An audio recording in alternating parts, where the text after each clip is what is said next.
taking a break and you want to come out in front and sit and or stand in the middle here, we'd appreciate that. If you're taking a potty break, come on back when you're done. All right, we're going to go ahead and I'm going to ask Bonnie, Diane, and Judge Pope to come on up, and let's kind of get ready. The sound on the steps is, I don't know if it's coming through back there, but I'm trying to keep it down. Is Bonnie here? Oh, good. All right. What do we want? Justice! What do we want? Justice! When do we want it? Now! What do we say? Shame on Dollar General! All right. Thank you. All right. First up, our speaker is Bonnie Juneau. She is the councilwoman from the Tulalip Indian Tribes. Bonnie was appointed to the Tulalip Tribal Council in June of 2015 and serves on their business committee. Councilwoman Juneau has spent her career working in law enforcement, general management, and natural and cultural resources. Welcome, Bonnie. Oh, yes. Yes, ma'am. Hath Dadatut. Good morning. My name is Bonnie Juneau. I'm a councilwoman of the Tulalip Tribes and also a member there. Tigwitsi, thank you for everyone who has come today and all those that stand beside us in Indian country and that could not make it.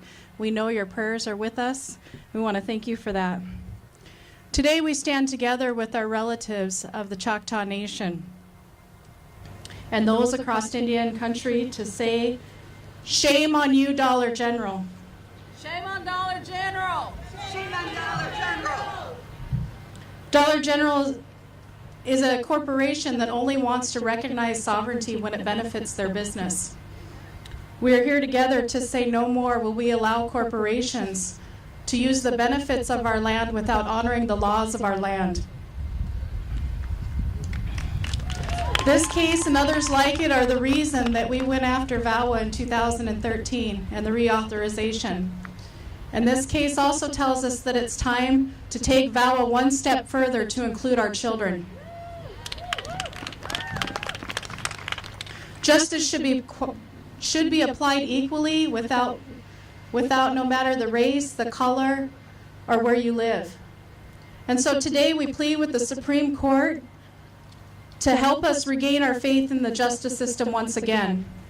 We ask the Supreme Court that you honor the other court's decision and uphold our tribal sovereignty. This land made a promise to us with our treaties that we would be sovereign nations. And this case threatens that. I wrote a script, and today I feel like it's important to speak from our heart.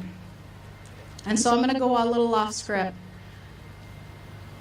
Today I brought with me one of our youth leaders. And that very mentorship is something that's held very sacred to us. It's the way our children have always learned, is through mentorship. Those parents entrusted with me their most precious gift, their child.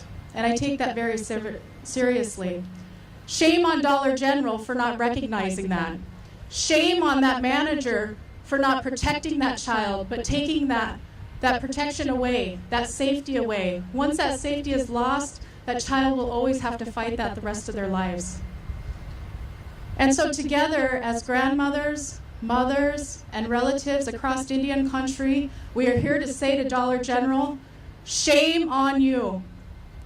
No more will we allow these companies to use tribal sovereignty only for their benefit. They want to recognize it when they enter into contractual agreements for the benefits of their business, yet they don't want to recognize it when it comes time to go to court. We need to be able to protect our children and our women. And this needs to happen. Some people can't get to court systems. Should they have to leave their land when it takes 20 miles to get to a town and then maybe another 2 hours to another large town? And those relatives in Alaska, they have to fly. They can't get into different places. They can't afford that expense. And so we need to stand together across Indian country to say no more.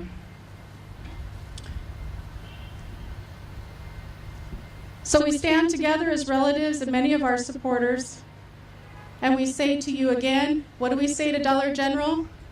Shame on Dollar General. And that we are here to stand together to ask for justice. Justice should be applied no matter where you live, no matter the color of your skin, no matter where you were born. And that promise was made to us, and we want them to honor that promise. So Tigwitzi, and thank you today.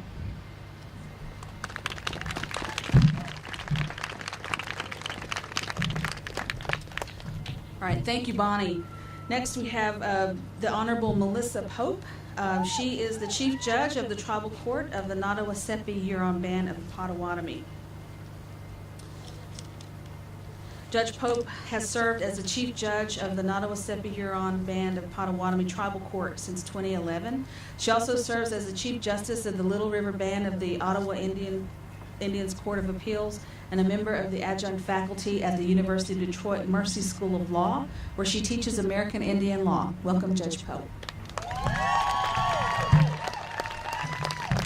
And I actually think we have to start there because folks have noticed the volume of our NIWRC folks. But let's hear it from our NIWRC folks. And I do that in part having been asked by Councilwoman Lanning and Councilwoman Rios to speak on behalf of the tribe about our VAWA 2013 work, but also because I am so proud to stand here today and see that this nation brought 46 people to this rally, to the Quilt Walk for Justice. And what was just being said about that mentorship, to see those ages range from young to our elders, and to see the folks that are here be both men and women, is overwhelming to my heart and gives me hope that regardless of what the Supreme Court does today, and goodness knows I am praying to the Creator that they make the right decision, but regardless of what they do, this movement will go on. And we will retain and reclaim sovereignty of Native nations. In looking at VAWA 2013, there's something that was very powerful in the years that it took to pass. And I want to stress that because from the deepest part of our hearts, we owe a debt of gratitude to the Native women, to the Native children, who some became adults in that process, to survivors of domestic violence, and to allies who came and championed the return of jurisdiction to Native nations year after year after year for decades. Now, we had a tremendous opportunity with this law to work together, and I can honestly say that in all the years that I've worked in Indian country, I have never seen nations come together like they have around VAWA 2013. Yes. That is a huge, huge accomplishment. Nations sat together in a room, and by the way, that room grew with every meeting that we had. I think the original list of tribes that was participating in the, and it's a very long name, Intertribal Technical Assistance Working Group on Special Criminal Domestic Violence Jurisdiction. That is the official name. There was, I think, 46 to 48 nations that were originally participating in it, and now we're well over 80. That is a huge accomplishment. And the tribes sat together and they shared. They opened up their laws. They opened up their grant applications. They opened up their processes and procedures. And everyone worked together to help each nation strengthen their domestic violence laws, because from the very second that that law was adopted, the opposition started to work against us. It is part of the reason, seeing that coming together, seeing that progress of having the jurisdiction to prosecute any person who commits domestic violence against a Native woman or child or person, to be held accountable by a tribal court. It is the return of that that makes this case so depressing. We have seen progress everywhere except for in that Supreme Court. VAWA 2013 is not perfect, and you have all heard already about what we're looking to in the future and what we need to change. I came in my robes today because one of the things that was challenged is the competency of the tribal court judges. But so is the nation's ability in and of itself to serve as a government, for Native people to serve as legislators and lawmakers, and most dishearteningly, for Native people to render a fair and just verdict. So we stand here today in gratitude for having VAWA 2013, but with a commitment to go back and fight for a true return of criminal jurisdiction in domestic violence cases and sexual assault cases, to actually give the nations, return the power of the nations to protect Native women and children, which to Native nations, that is a sacred duty. So,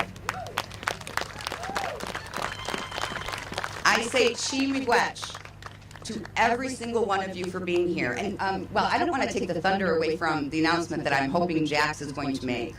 But I will tell you that what I know is that this message has spread all across what is now called the United States of America. So we are together, we are strong, and we have hope for the future. So, what do we want? Justice! When do we want it? Now! Oh, sorry. And shame on Dollar General! Thank you, Judge Pope. All right.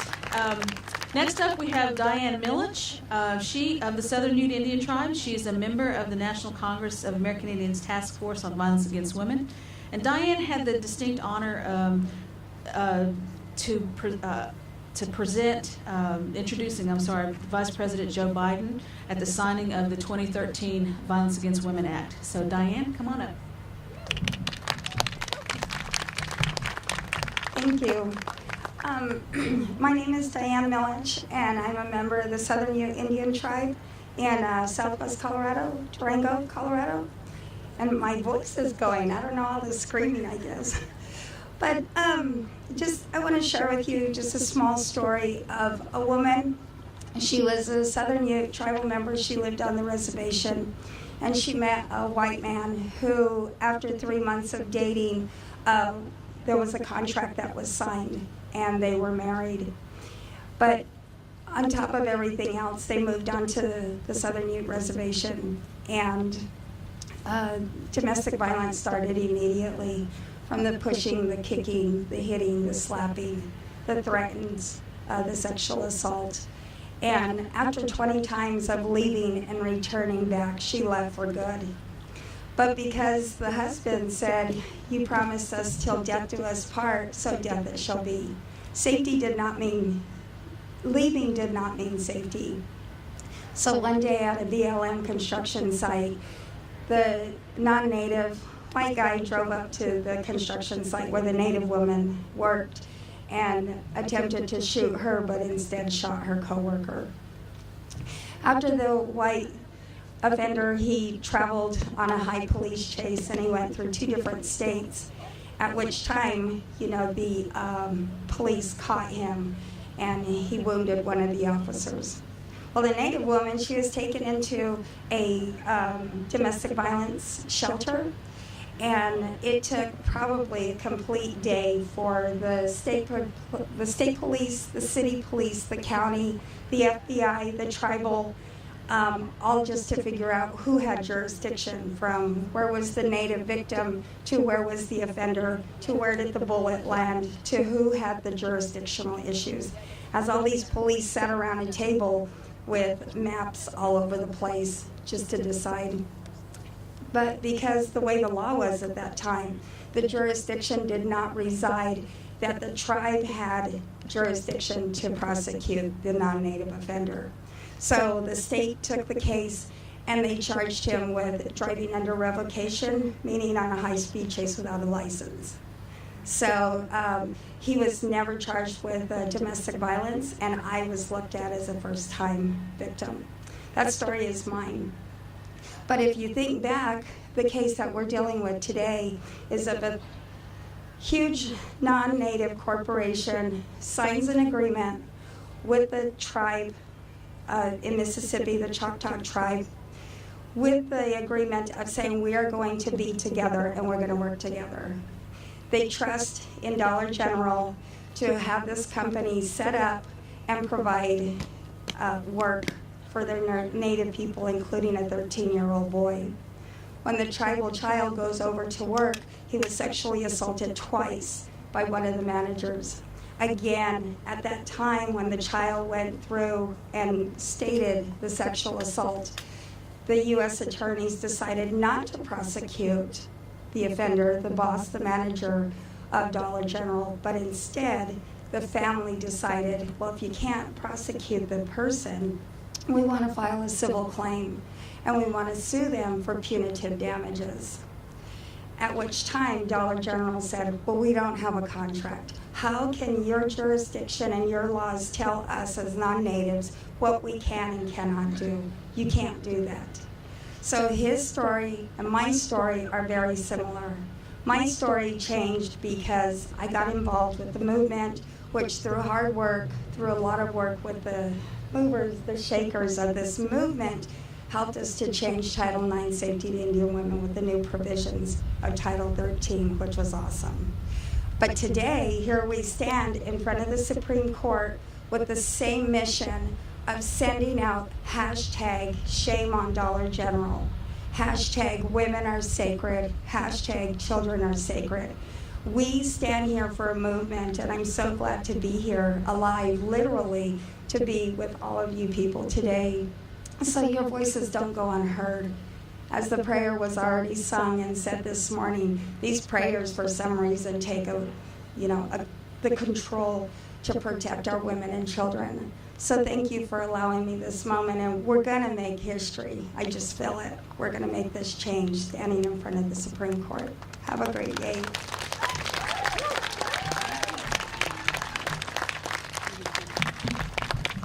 All right, what do we want? Justice! When do we want it? Now! And what do we say? Shame on Dollar General! All right, all right. Sorry. All right. Okay, ladies, thank you very much. We're going to move on into the next session of the agenda. And so we're going to have a blessing of the quilt. Arvel, will you come up and do that for us, please? Or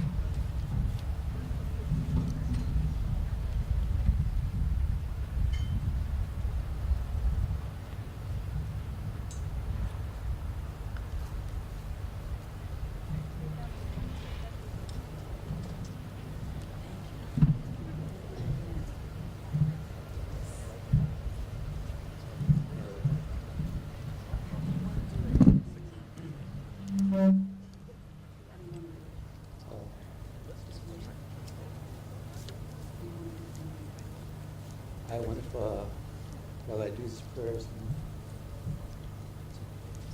whoever can put the backboard.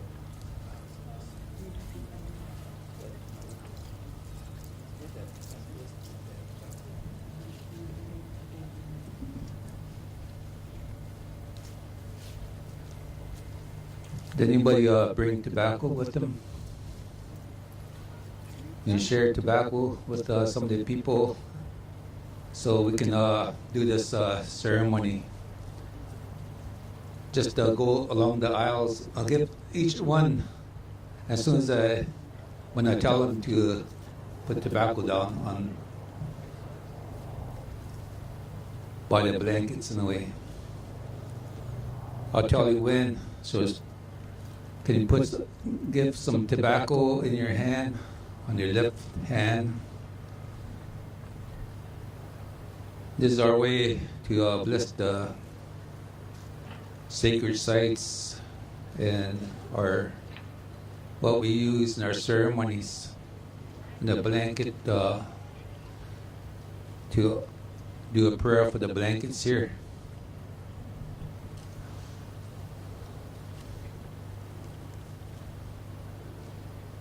Today, we stand under the Creator here, the Son, the Life Giver. Today, we stand with the women, the Life Giver, and Mother Earth, we stand upon her.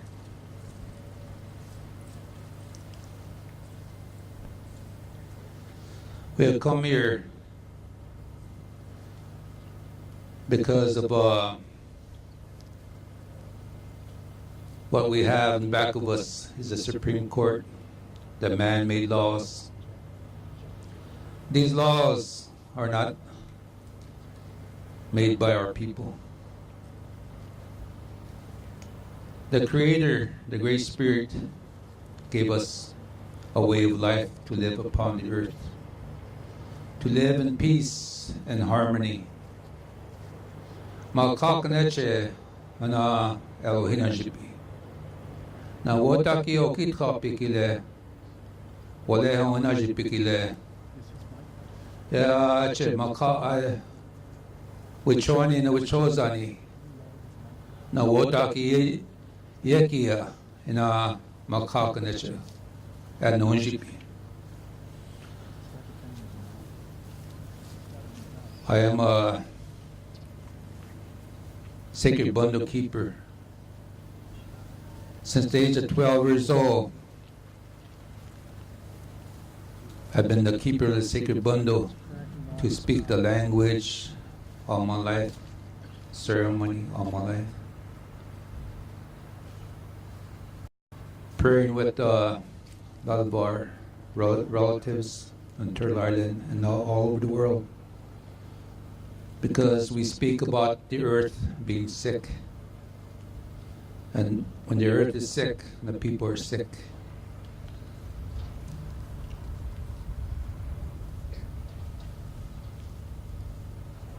We always honor our tradition, our way of life.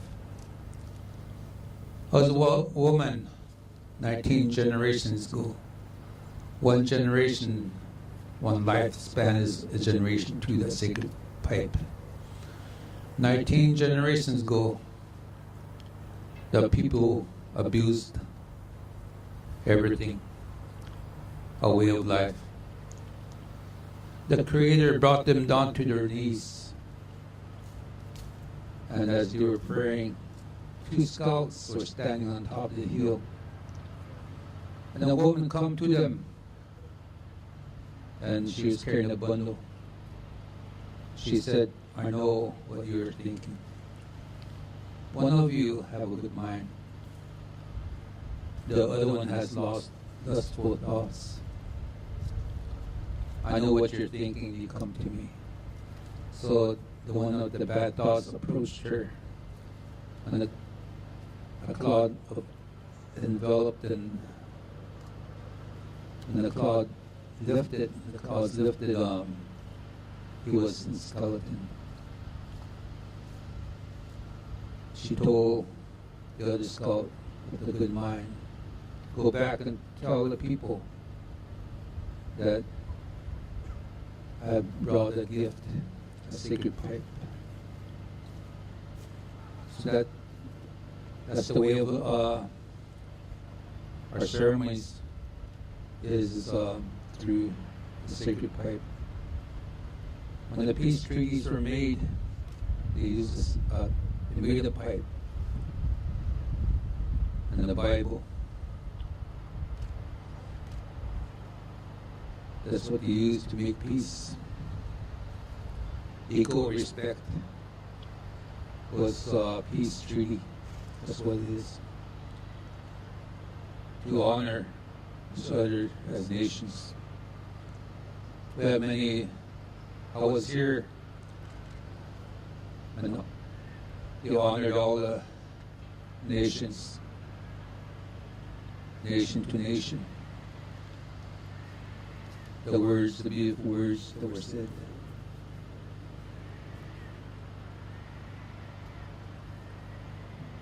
First time they recognized, what our people have gone through, all the massacres. People talk about, like our brother talked about over there, from the Navajo Nation, Doctrine of Discovery. Now people talked about the abuse, the sickness, but today we still stand as a sovereign nation.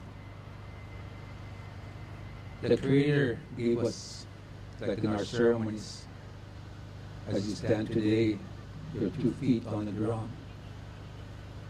And she said, open your hands to the Creator. For this is life. We walk upon the earth in a sacred manner. Walk upon in a sacred manner. Always hold that tobacco in your hands. Because that's like a wall. You honor the spirit. You're honoring the supernatural.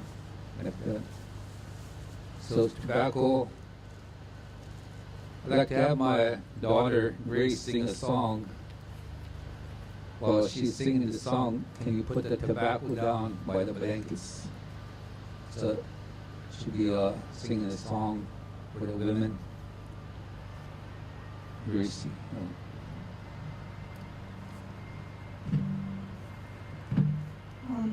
Nitakiapi, Ambetiwashte, Gracie Horny Machiapi, Sisito Mokpetu, Oyate, Naku, Sustaining Rock Nation, Etioshbe, Minneapolis, Minnesota, Edward T. Good day, my name is Gracie Horn. I am System Optin Dakota and Standing Rock, Lakota. I reside in Southside Minneapolis. The song that we thought that should be sung is a Grandmother Earth song. It's passed through the women in my family, and the song is a dual meaning to protect her, but also when we wear moccasins, it connects us to the earth. When we wear skirts, it connects us to the earth. And so when you're connected to the earth, it's to get that grounding and to get that power. We say ohitika, courage. And so this is a blessing for Unchimaka and also for the blankets, because there's a lot of stories in there, stories of survival, and so we want to honor those voices.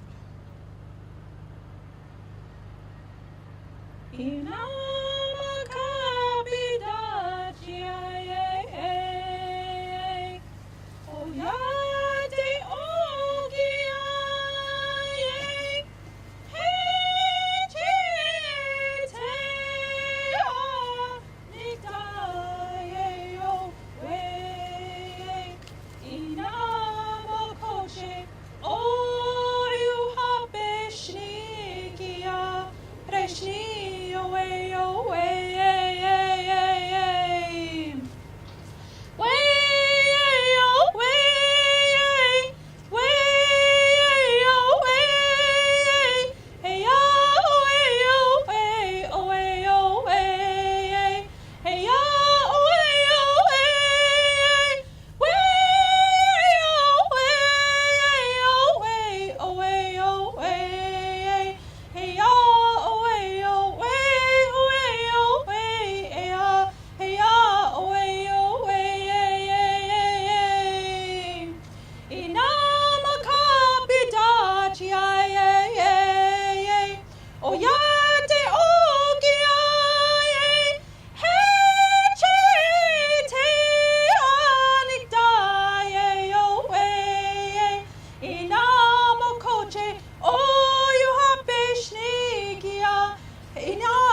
Preshni away, away.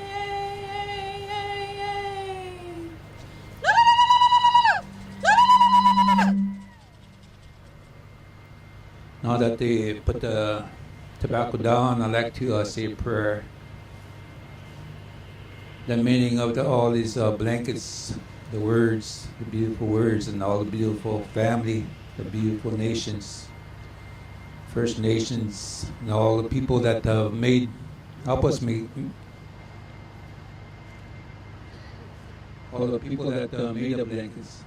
Thank you, each and every one of you.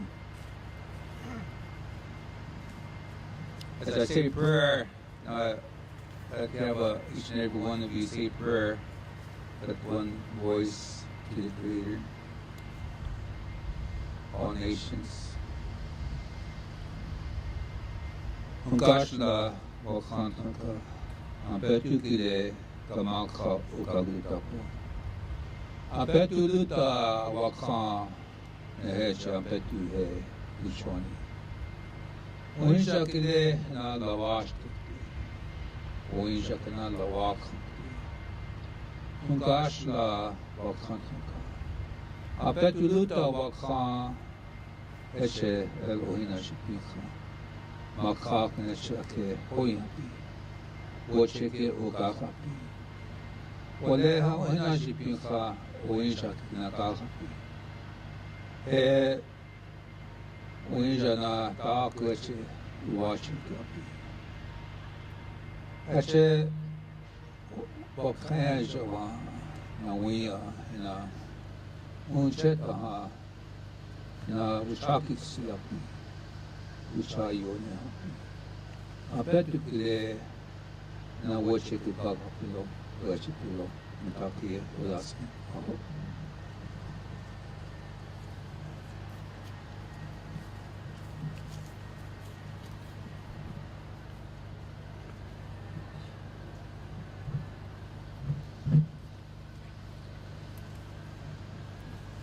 Okay, Mary Catherine and Sir Deer are here, so the arguments are over, yes?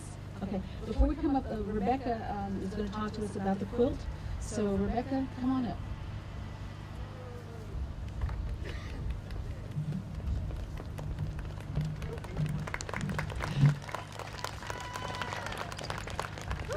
I'm gonna a little teary-eyed. Thank you for that blessing. And I would also like to thank all of the leaders, those who are with us and those who are not, whose decades worth of work to end violence against Native women and restore tribal jurisdiction has laid the groundwork for this moment. I'd also like to thank my sister, Mary Nagel, for being an inspiration and mentor to me. And I would like to thank all of the survivors and our supporters who've made the 700 squares that are here with us today. As survivors, yeah, let's give them a round of applause. It's a gift. As survivors, we know better than anyone the impact of sexual violence and the need for justice. I would like to now read to you some of the wisdom that is held within the fabric that's here with us today, and some of the wisdom that survivors have given to our community. Lakota women are sacred. I am reclaiming my body as my sanctuary. You didn't break me. I didn't let it happen.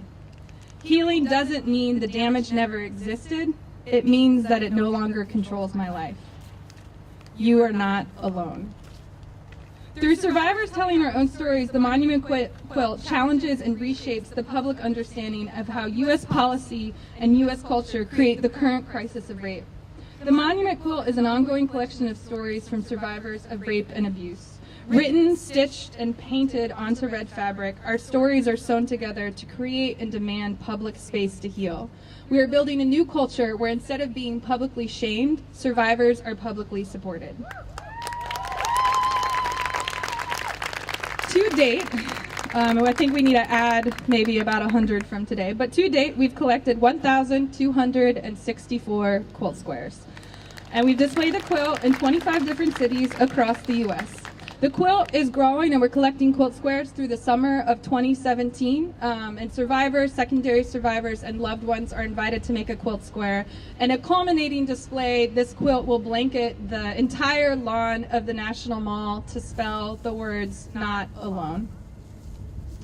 The limited narrative of sexual violence in the United States, the stories that are told in the media about who is being abused and how and why, mask the root of the problem rather than confronting it. Rape is not a special interest issue that affects a few people. Rape is a social justice issue that affects everyone.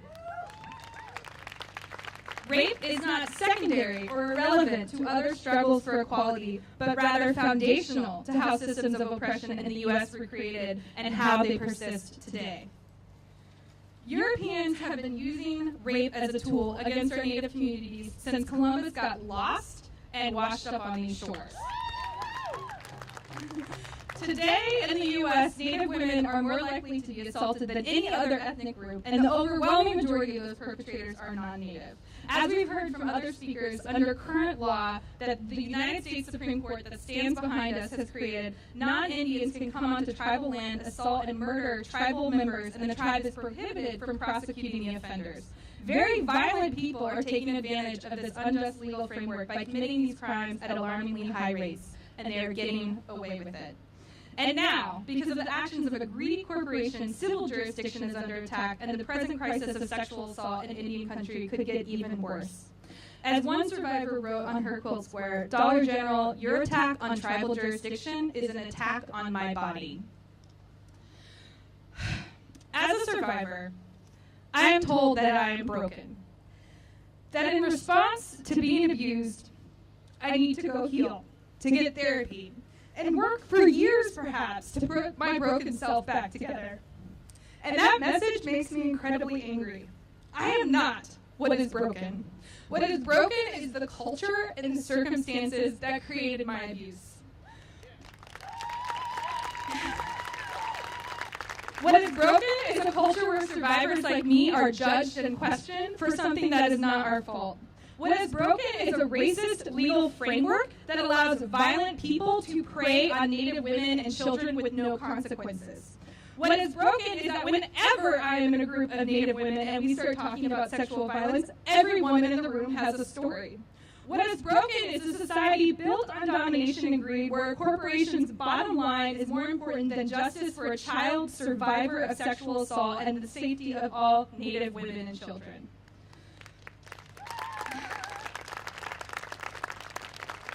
This fight did not begin today, and it does not end today. We must stay connected, we must stay organized, and we must continue to work for full restoration of jurisdiction to sovereign Native American nations. We hope that you all will stay connected to the Monument Quilt, bring us to your community, and continue to help us create public healing space for survivors. I can't tell you how honored we are to be here with you today.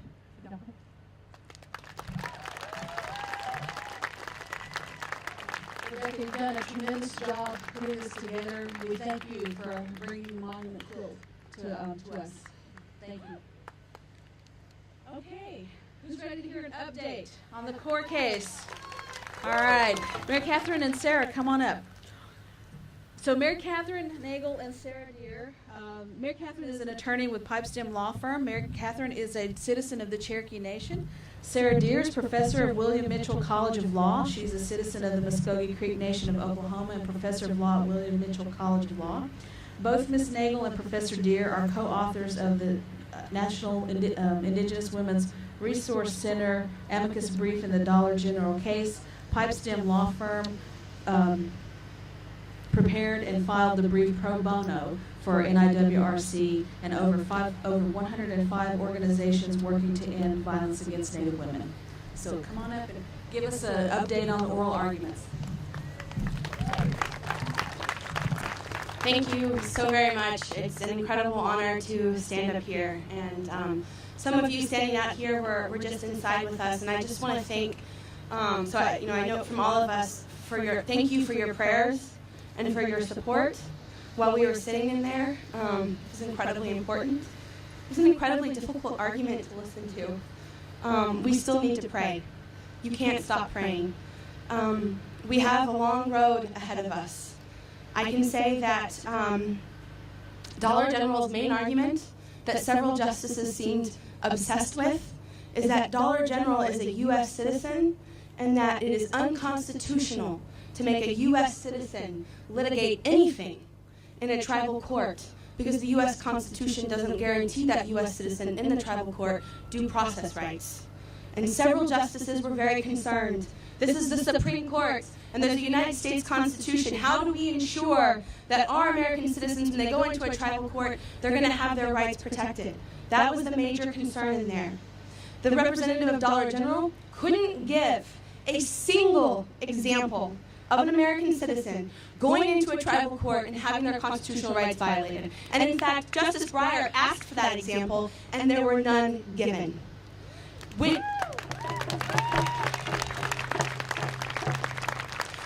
When Justice Breyer, who I think is going to vote for us, thank you, Justice Breyer, I mean, you never know. That's the other thing. You don't want to walk out of a courtroom and assume that you have a judge when you may or may not have that person's vote. However, Justice Breyer's questions were actually quite wonderful, and if you read the transcript, you understand he seems to get it. But he said, okay, explain to me what is wrong with tribal courts. And once again, the Dollar General attorney could not explain what is wrong. All he could say is that they're just not good. There are problems with them, but he couldn't articulate what the problems are. Is it the competency of the judges? What is the problem? And he could not articulate it. And I think what we have going on here is something that goes back to the beginning of the United States as a nation and continues through today. If you think about it, which wasn't really discussed until the very end, until the United States attorney brought this up, our tribal governments predate the United States Constitution. The United States Constitution is a document that came into existence because of the democratic principles of our tribal governments, specifically the Iroquois Confederacy. Dollar General is making an argument that the U.S. Constitution is superior to our constitutions. It is not. We are not inferior. Our tribal governments have been here for thousands of years. They will continue to be here for thousands of years. Our tribal governments know how to protect our people and the other people who come onto our lands to live with us. We protect people. We don't hurt people. The only people that hurt people are the people that keep coming onto our lands and raping and assaulting and killing us. And to tell us that we shouldn't have jurisdiction over those people because our governments are somehow inferior is just wrong. It is wrong, and it is time for this court to accept that we are not inferior and that our democratic principles, our values, our rights, they are to be respected.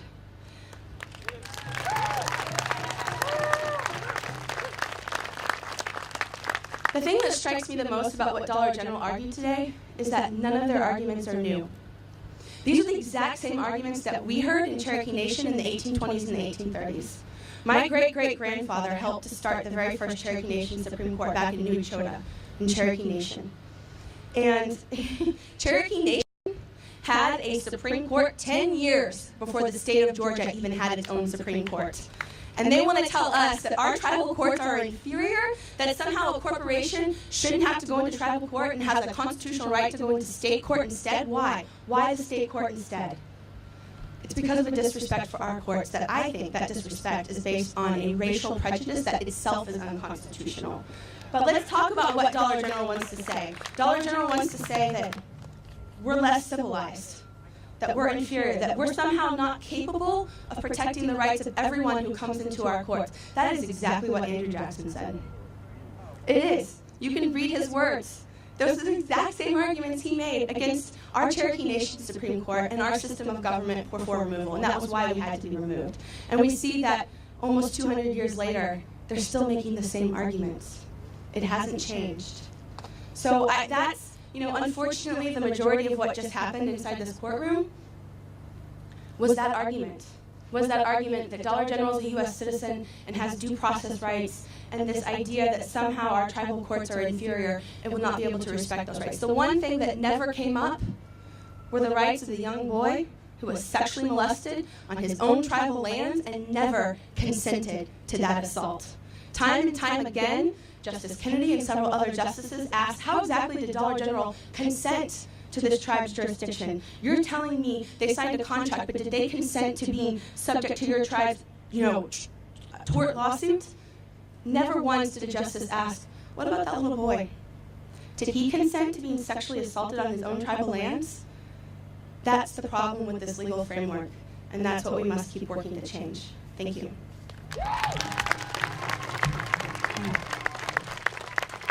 So it was really interesting sitting in there. As Mary Catherine said, I don't have a whole lot to add. It's painful to sit in a room like that. They had kind of all the Native people towards the back of the room for some reason. I don't know if it was intentional or not. But it's painful to sit and listen to over an hour of arguments that are dehumanizing and racist.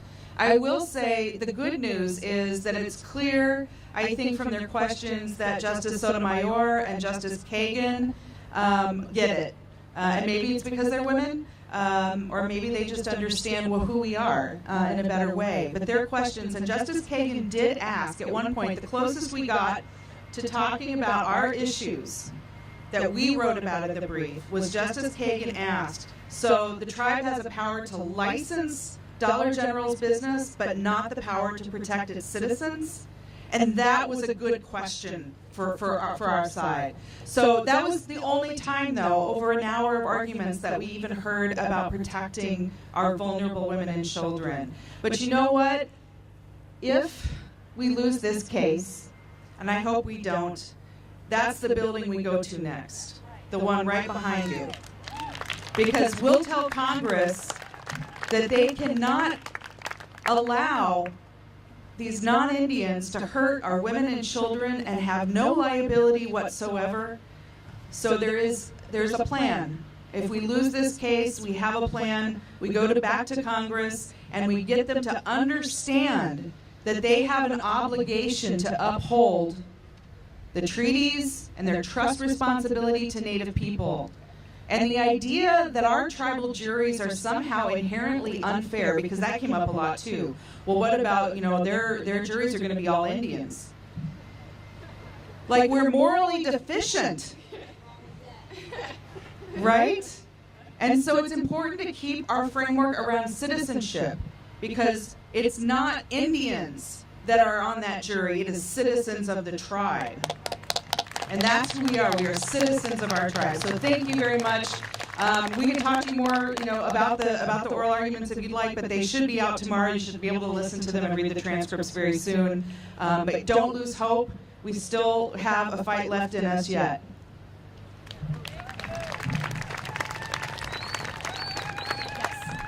Terry has just reminded me that we all must keep praying. And I will say that, the briefs have been submitted, the arguments have been made. Now the conversation begins. But these are 9 people who exist within this community. So if we keep talking about it, if we can get the media to pay attention to this issue and to talk about it and to cover this story, do not doubt the power of your voices and your voices getting out into the world on this. And we cannot remain silent. And so please do keep praying, keep talking, and keep telling your stories. And we're gonna let our voices be heard right now. So we're just gonna do a few chants. So, what do we want? Justice. When do we want it? Now. What do we want? Justice. When do we want it? Now. Tell the Supreme Court, what do we want? Justice. When do we want it? Now. And what do we say? Shame on Dollar General. What do we say to a corporation that spends millions of dollars fighting tribal sovereignty? Shame on Dollar General. What do we tell a corporation that cares more about its profits than the rights of a young child to be free from sexual assault? Shame on Dollar General. What do we tell a Supreme Court that makes an argument based on an 1800s doctrine that says we're a racially inferior people? What do we tell that corporation? Shame on Dollar General. Woo!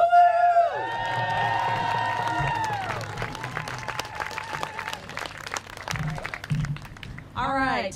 Now we're going to ask our allies in action. We have a lady here by the name of Patience Rowe. And Patience will sing Change is Gonna Come. And she is representative of the National Task Force, which is a coalition of over 300 organizations dedicated to ending domestic violence and sexual assault. And we are honored to stand shoulder to shoulder with our allies in the movement. So Patience, you want to come on up? And we've got members of the National Task Force. Come on up, ladies.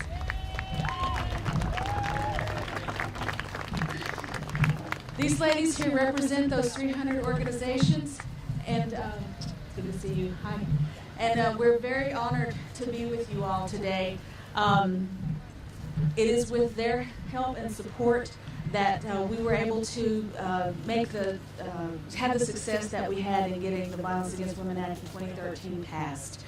And so these are our allies in that action, and we are very proud to stand with you. So, Patience, you want to sing us a song?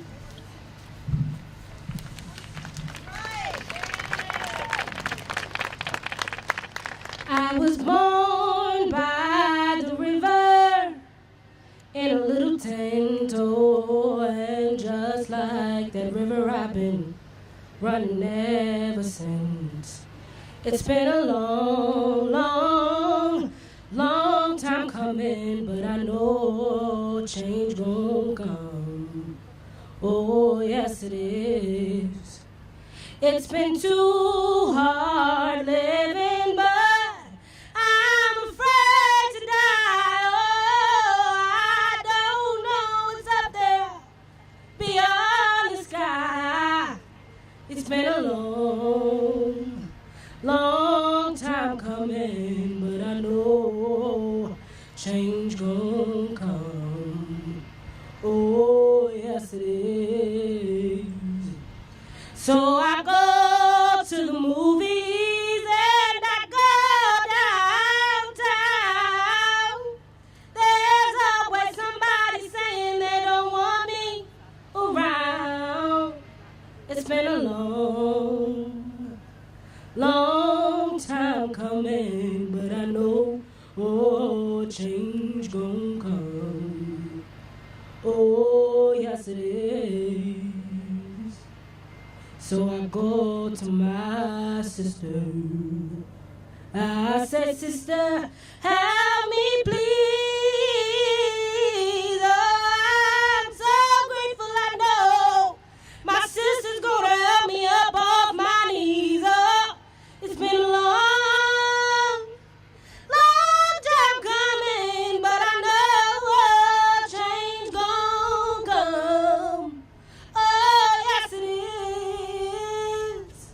It's been a long, long time fighting, but I know change gon' come.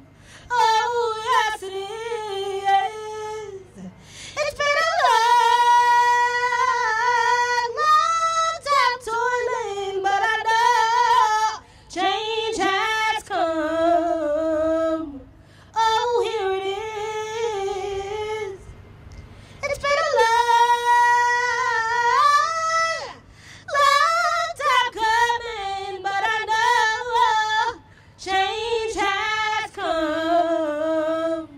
'Cause here it is. Thank you all so much.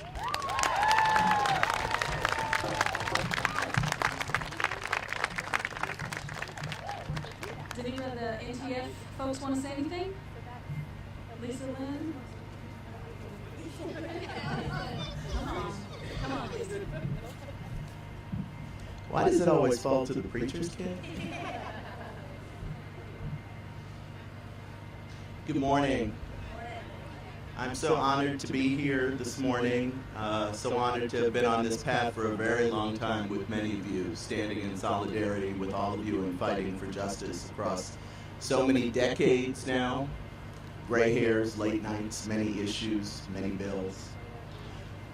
I too was across the street listening to the Supreme Court this morning and was struck. It's frightening, right? How there's nothing new in these discussions, how history keeps repeating itself. That same discussion about whether or not a tribal jury was, I don't know that they used this word, but this is what they meant, right? Competent to hear a case involving non-tribal members. The same kinds of racist arguments we heard during the fight for the most recent Violence Against Women Act. The same kinds of racist arguments, obviously, that have been made in this country for the last 500 years.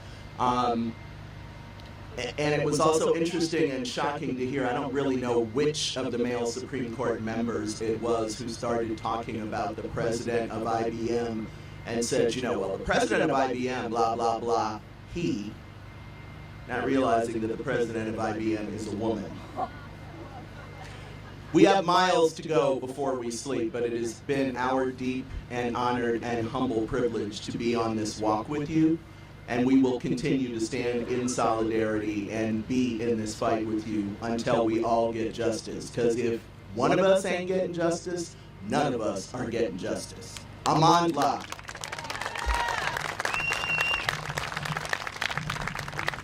Virginia, you want to come up and speak? No?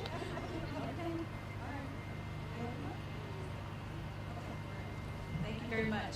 Thank you. All right, what do we want? Justice! When do we want it? Now! What do we say? Shame on Dollar General! All right, Lucy, are you ready? All right, Lucy Simpson, Executive Director for the National Indigenous Women's Resource Center, is going to speak to us about the future, continuing to build our movement for safety and sovereignty. Lucy is a founding member and Executive Director of the National Indigenous Women's Resource Center, and she has served as an attorney in Indian Country for almost 15 years.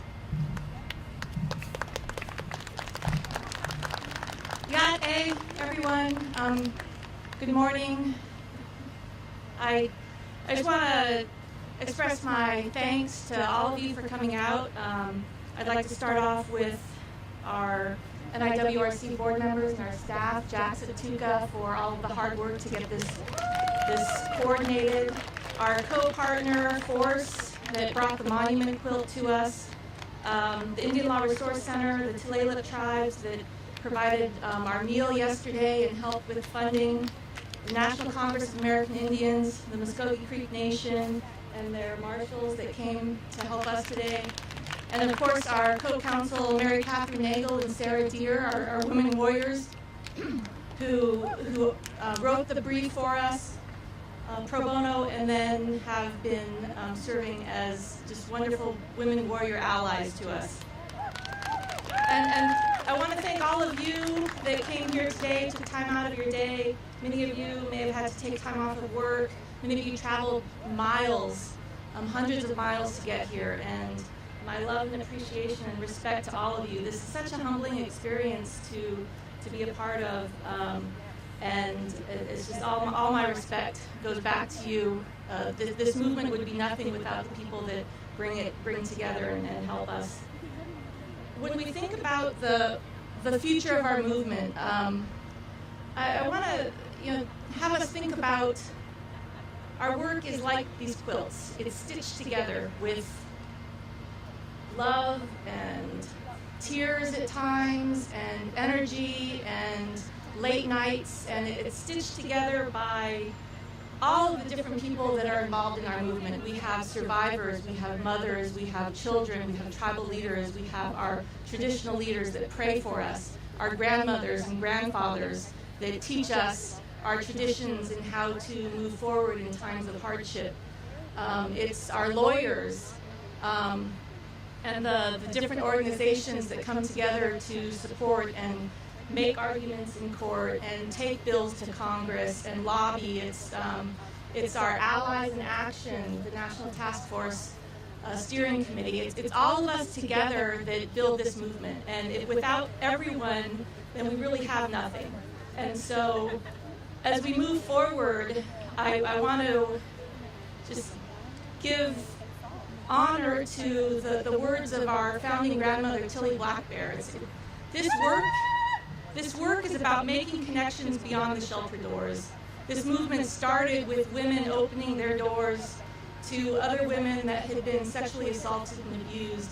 And as it's moved forward, it's making those connections outside of those shelter doors. It's making those connections with all of the different levels and stitching all of our work together into these beautiful quilts that then can make some sort of action out of our efforts. And so I just want to encourage everyone here to continue to make those connections, continue to stay connected with NIWRC, with Force and the Monument Quilt, NCAI and Indian Law Resource Center. We all work together and we're sharing information as we have issues that we need support on. We will bring those to you. And above all, asking for your continued prayers in your community to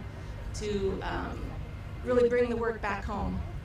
When we think about the future, we have a lot of work to do. We've come off of a historic win with VAWA 2013 and the restoration of our tribe's jurisdiction over non-Indians when it comes to domestic violence. And we know that what's missing is sexual assault. We know murdered and missing women are not being given justice at this point. We know that child abuse, child sexual assault is an area that we need to stand strong for. All of these things are on the horizon, and we're going to need the support. We're going to need those stitches, that quilt work of everyone together as we move forward for VAWA 2018, which is just around the corner if you think about it. And so I encourage all of you to stay connected to this work, to keep arm in arm, hand in hand, and as we move forward, we'll find some sort of justice and some sort of energy and support for each other as we go forward. And again, I just want to thank everyone. It's such a humbling thing to be here, and it's been an emotional day, I think, for all of us. And I just want to say, Hihat, Hujan Hasleen, Hujan Hasleen, Hujan Hasleen, Hujan Hasleen. Thank you, Lucy. What do we want? Justice! What do we want? Justice! When do we want it? Now! What do we say? Shame on Dollar General! It is my distinct honor to ask Principal Chief, or Tribal Chief Phyllis Anderson of the Mississippi Band of Choctaws to come and say a few words, share some words with us.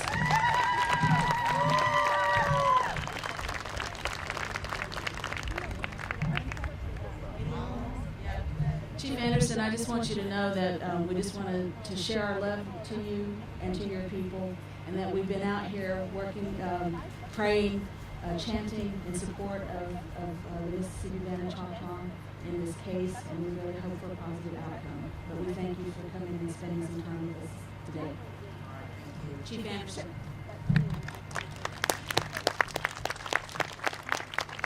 Thank you. On behalf of the Mississippi Band of Choctaw Indians, I say thank you to each and every one of you for being here today, for participating. This is wonderful.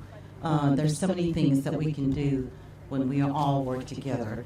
But thank you again. I would like to take the time to introduce the Vice Chief of our tribe, Rodney Henry. We have a few council members here, but I'm not sure if I'll get everybody. Where are they at? Okay, we've got Sharina, Ben. We also have Hilda, Nikki. Did all of them come? We have some more here, Harrison, Ben, Sharon, Johnson, Richard Isaac, he's in the back. We had a lot of participants come here. Bertie Steve as well. Davida McClellan. And we are just so thankful. We also have the Joe Williams, who's my general counsel. Very glad that he's here with us. We have some staff here right now, Vaughn, Janice, Jimmy, Ken Butler, my husband, Ricky Anderson. We have our Chief Justice of the Supreme Court, Briscoe, here. So we're very excited about being here, and I just want to say I am so thankful. I thank you very much. Thank you. What do we want? Justice! What do we want? Justice! When do we want it? Now! And what do we say?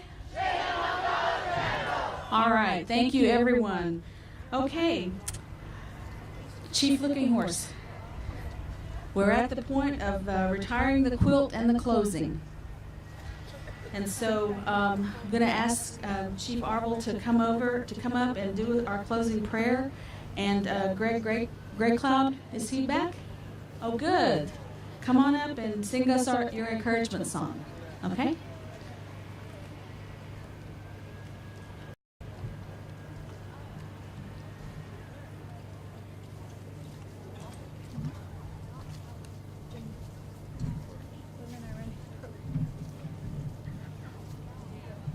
Oh, mitakepi, apetu kre che, ona otaki uncheta ha te ohina jipi. Na ha chama khak ne che bakhon kila. Wala ona jipi ki na taku el onipi na mui ha wocheke bal. Blessings and greetings to each and every one of you. That the Great Spirit gave you life here upon Mother Earth. The Great Spirit, that sacred hoop of our people, that each person, each nation is equal. That we hold our highest honors to the Great Spirit, and that we stay humble under the Great Spirit. Today, we come here from the blessings of our nations, the people back home, and many voices and prayers. No, today we are at the crossroads too, where white animals have shown their sacred color, which is white. That's the prophecy that we carry from the white buffalo calf woman. Mother Earth is sick. We're now going into a time when people will be fighting over water. There's going to be much sickness if the people don't straighten up.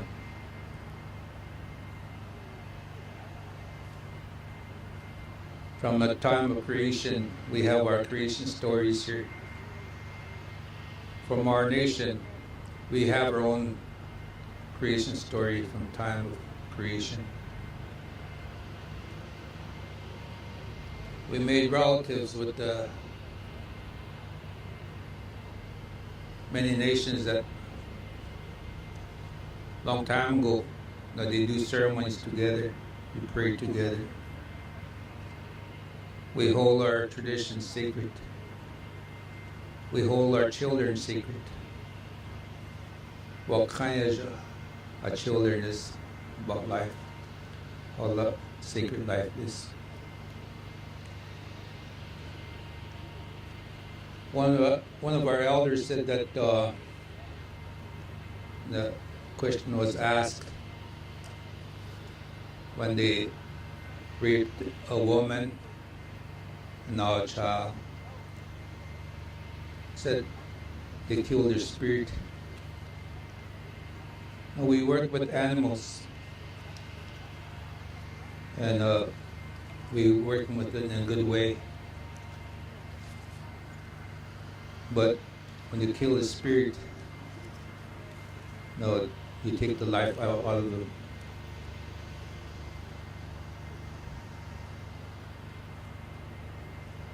Today, there's so much abuse to women and children. But we still hold our ceremonies sacred, our people sacred that way. We're still going back to our homelands, our sacred sites. We're going back to our ceremonies year-round. That this sacred hoop of life, there's no ending and no beginning. So, as I say the closing prayer, we don't say goodbye. We say Tuksha. We'll see you again. And our prayers will be strong with each and every one of you. And our prayers back home will still continue.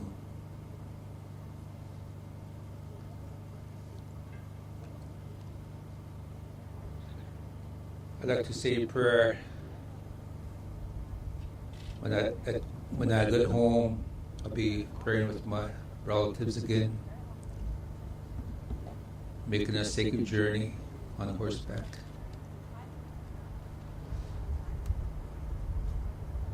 Back to when 125 years ago, they massacred my great-grandfather, Bigfoot. And today, we do a lot of healing work, especially to many people that they have. We know a lot of all the people across Turtle Island here have been massacred. A lot of tribes never made it here when they called upon nation to nation, the White House here. But our prayers must be strong. Our nations must be strong. That will make a difference in this world. Each and every one of you. Keep that in mind.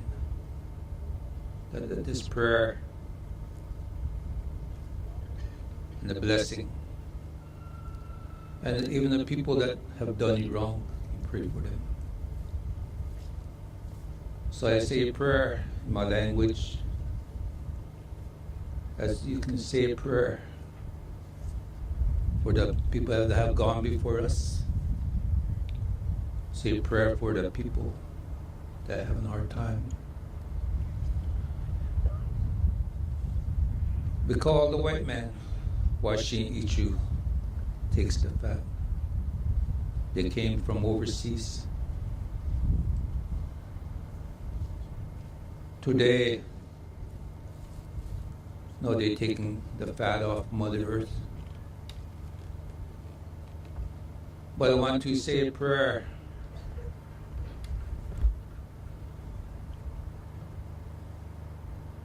for all the people that have made those blankets. Thank you for all the people that brought us together here. Jackie, and all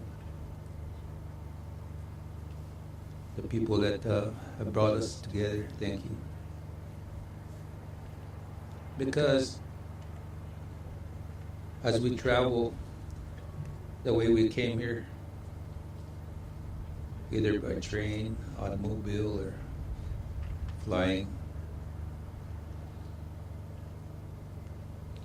we can carry a message back to our grandmothers, our grandfathers. They're the ones that tell us what to do.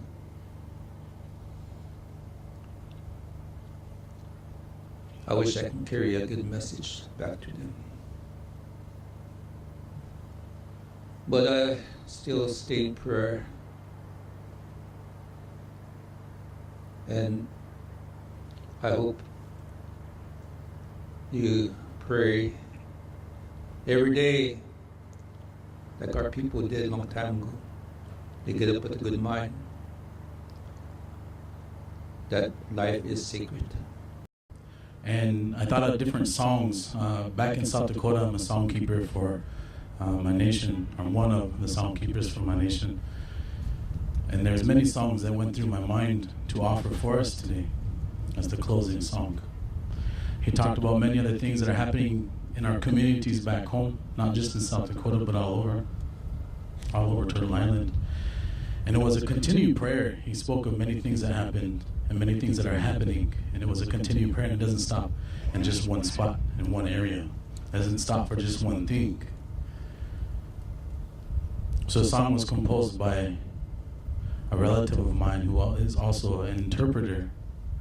He's a very good friend. He's a very amazing singer as well, that he composed for sending the people's voice out across the earth. Sending the people's voice out across the earth, asking the Creator to hear them and asking for help for many things that are happening in their communities. So at this time, we'll offer that song, that we continue to send our voices, and like Mary Catherine said, that we don't forget our prayer for everything that's happening in your communities around where you live, to your families, to your friends,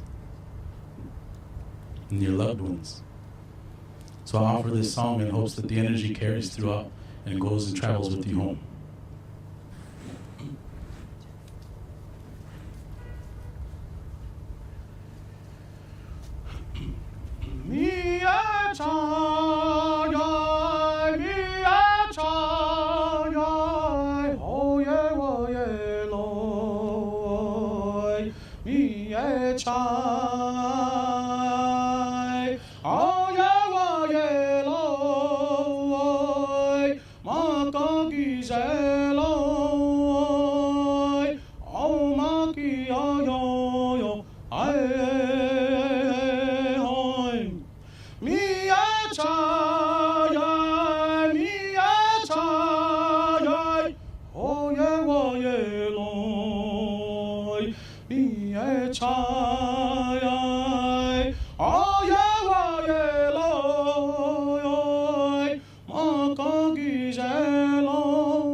Okay, everyone, that concludes our event today. I just want to say that it's been my honor to stand before you and keep this thing moving along. I just want to also say that thank you for allowing me to do that. Whatever the Supreme Court decides, we must continue this movement for change until the violence stops. And so with that, I hope that you all have a safe journey home, and that when you get home, that you will love your relatives. Okay, thank you.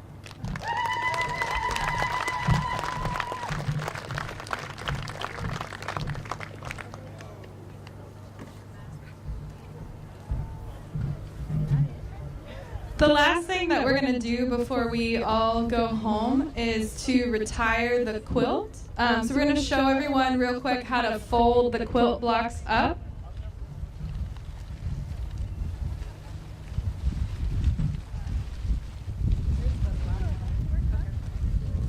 So you're going to fold the quilt in half 3 times, and the large number is going to still be visible as you're folding it.